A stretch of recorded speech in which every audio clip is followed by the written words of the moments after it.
La première création qui s'appelait « C'est pas là, c'est par là », c'était né à travers mon expérience personnelle en Corée du Sud lors du soulèvement populaire de 2014 au 2017. J'étais dans une foule immense, dans une avenue gigantesque. J'ai senti un cri de foule de 1 million de personnes physiquement. Et ça a été une expérience particulière que je ne savais pas ce que c'était en amont.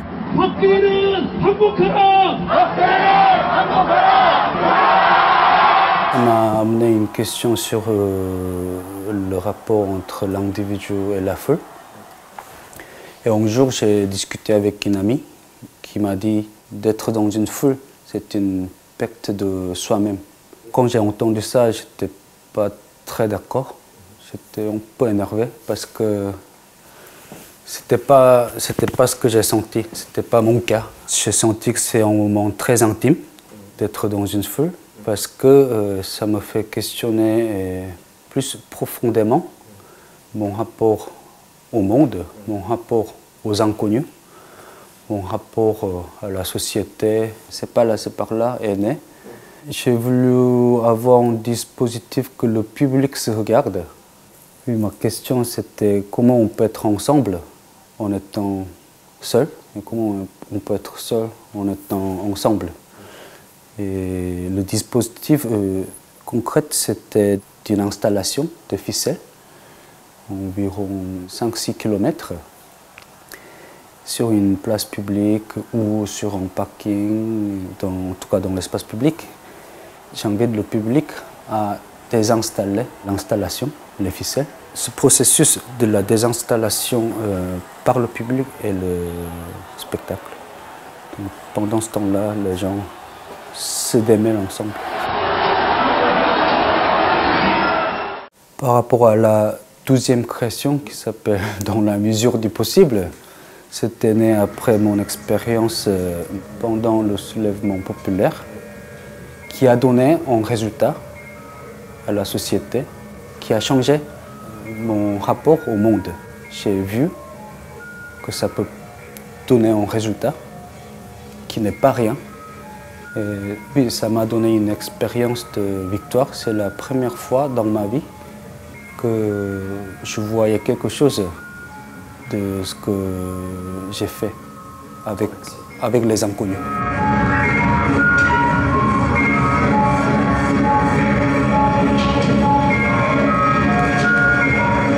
Un soulèvement populaire ne peut jamais être abouti. C'est toujours rattrapé par le quotidien. L'être humain ne peut pas rester tout le temps dans la rue. À un moment donné, il faut rentrer. Je pense que j'ai senti le poids du quotidien après d'avoir compris que oui, le moment d'ensemble est éphémère. Maintenant, je sais que oui, 1 million c'est facile, 2 millions c'est possible. On peut avoir des résultats, on peut avoir quelque chose à la fin de tout ça.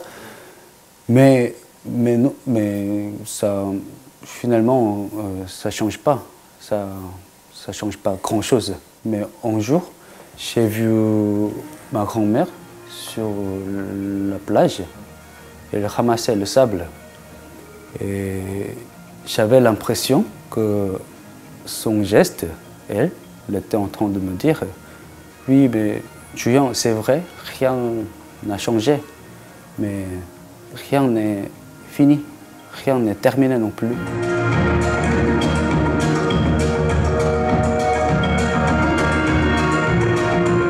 Tu vois ma main tout ridée.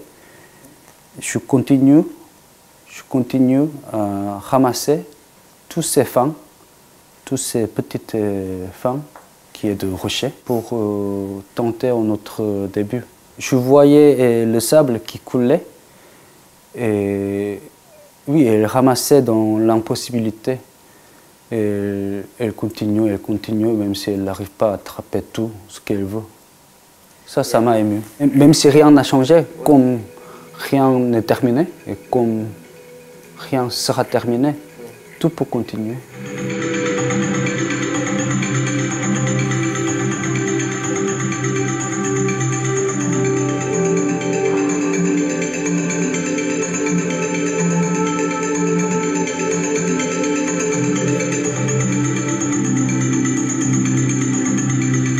D'abord, je voulais avoir une image visuelle avec les gens dans la fumée. Oui, au début, c'était la fumée et la structure et une personne dans la fumée. Ça, c'était la première image.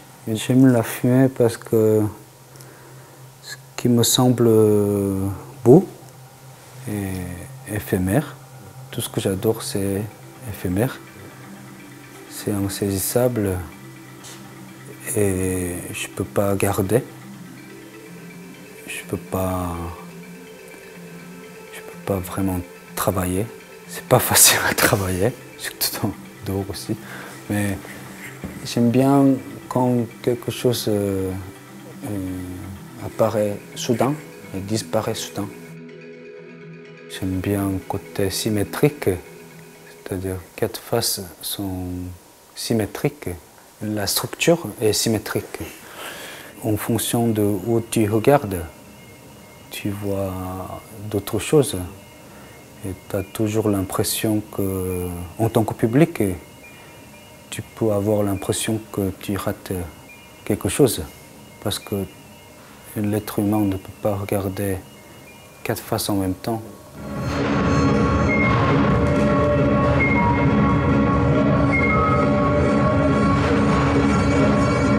C'est la première résidence avec les danseurs, que je rencontre les danseurs-danseuses dans la structure. Et joindre partie vidéo, lumière avec les danseuses-danseurs et d'essayer de résoudre la casse-tête 4 faces. Parce que ce qu'on fait, ces faces influence l'autre face, les autres faces plutôt. Donc ça prend pas mal de temps et c'est un peu la casse-tête. Je suis en train d'essayer de créer un spectacle qui est pour une grande jauge. Après, ça dépend de ce qu'on entend par une grande jauge, mais pour moi, 1000 personnes, c'est très énorme. Pourquoi? Parce que je savais que c'était difficile, mais que j'avais envie depuis tout le temps. Et je n'avais pas envie de chercher le meilleur moment de faire ce que je veux.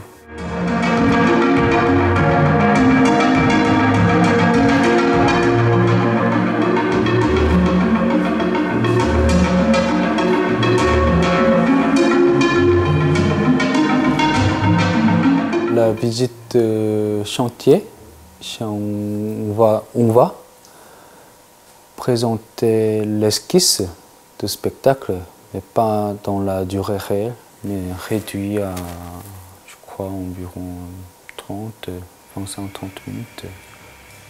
J'ai vraiment besoin que le public regarde et se met de côté, parce que, oui, pas 4 côtés, parce qu'il n'y a pas assez de recul pour 12 autres côtés dans la salle. Et oui, j'ai besoin que le public vienne voir.